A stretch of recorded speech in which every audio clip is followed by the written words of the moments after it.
So today I'm going to be talking about knee osteoarthritis, how one's biology can help you. I want to introduce you to Julie. Julie is a patient of mine that I saw in clinic, and she's a former elite runner. And she presents to my clinic. She's 67 years old, and she presents with a 6 to 7 to 8 month history of debilitating knee pain. She can't go for the runs that she loves to do. She can't take her dog for a walk. And she presents with loss of function and loss of quality of life. I see her in my clinic. I examine her. I do imaging studies on her. And I diagnose her with knee osteoarthritis.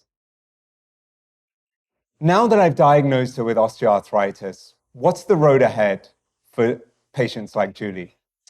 We know that over the next 5 to 10 years, it's likely that there's going to be worsening disability, worsening quality of life. And we know that osteoarthritis really has no cure. So how can we use exercise as a treatment for patients like Julie? The American College of Sports Medicine, which is the largest sports medicine body in the United States, recommends that all of us should be exercising 30 minutes a day in terms of aerobically.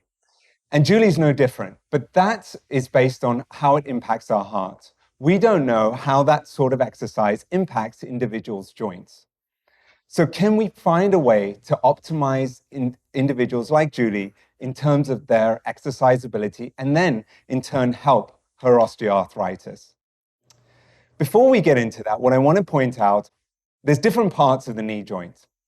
The healthy knee joint has a membrane, it has bone, it has joint fluid, but it also has cartilage down here.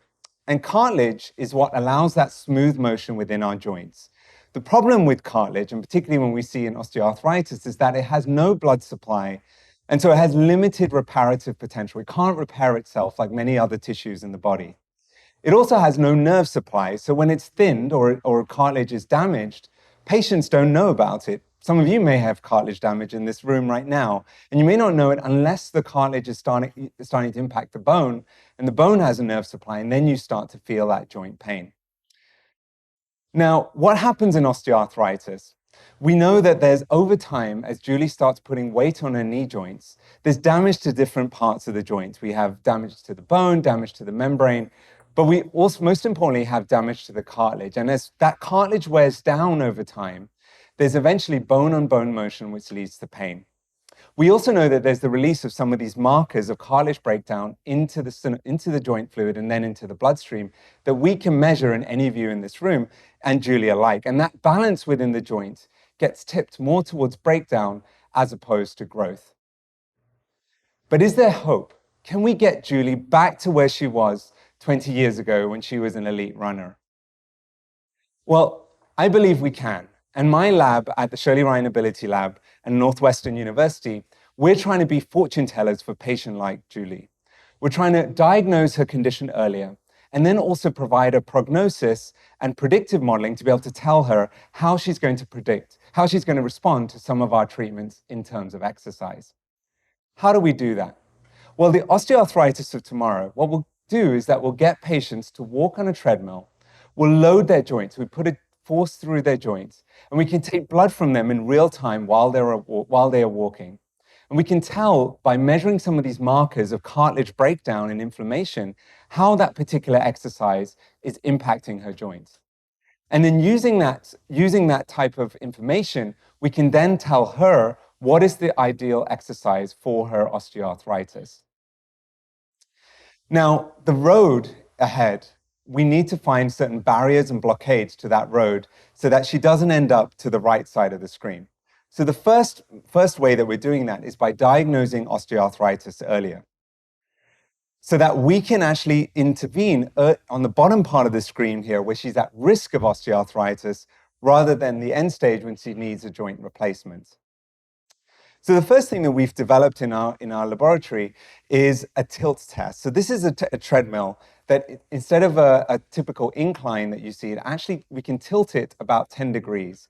And we can individualize the force that's placed on a knee joint. And we can look at the relationship between that change in force on the knee joint and then the biomarker or cartilage biomarker response to that.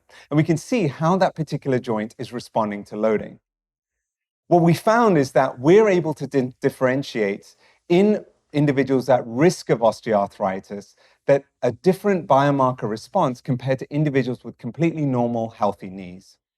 We're also able to tell these individuals that they're developing osteoarthritis potentially based on their biomarker response before they've even got joint pain. And we're able to provide them some information on how their joints are responding to exercise. The next step on that road is then to decide what is the best exercise for someone like Julie. She wants to exercise, but how does she best do that?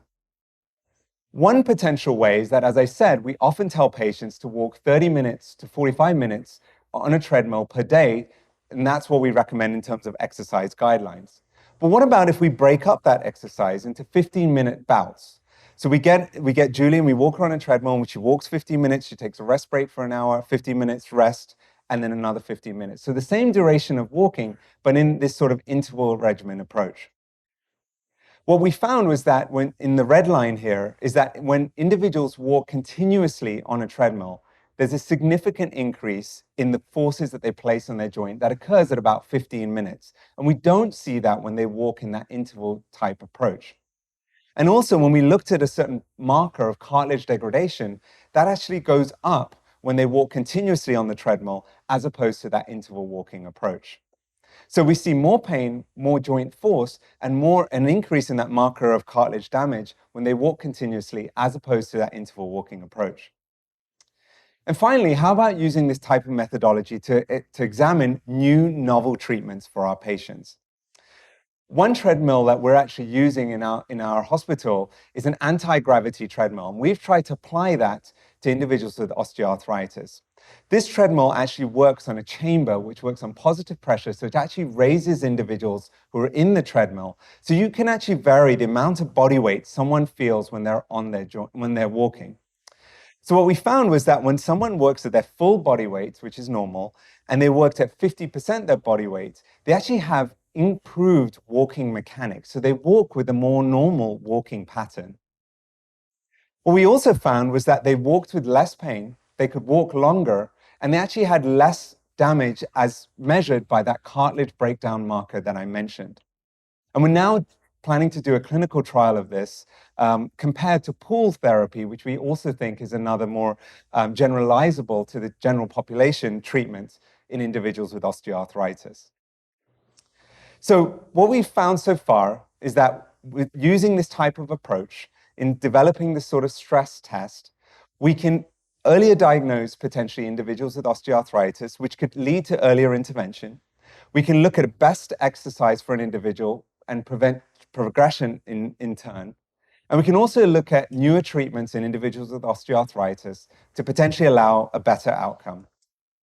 And our hope is that Julie will get back to that road to victory again and maximize and optimize her exercise potential and remove and reduce the impact on her quality of life.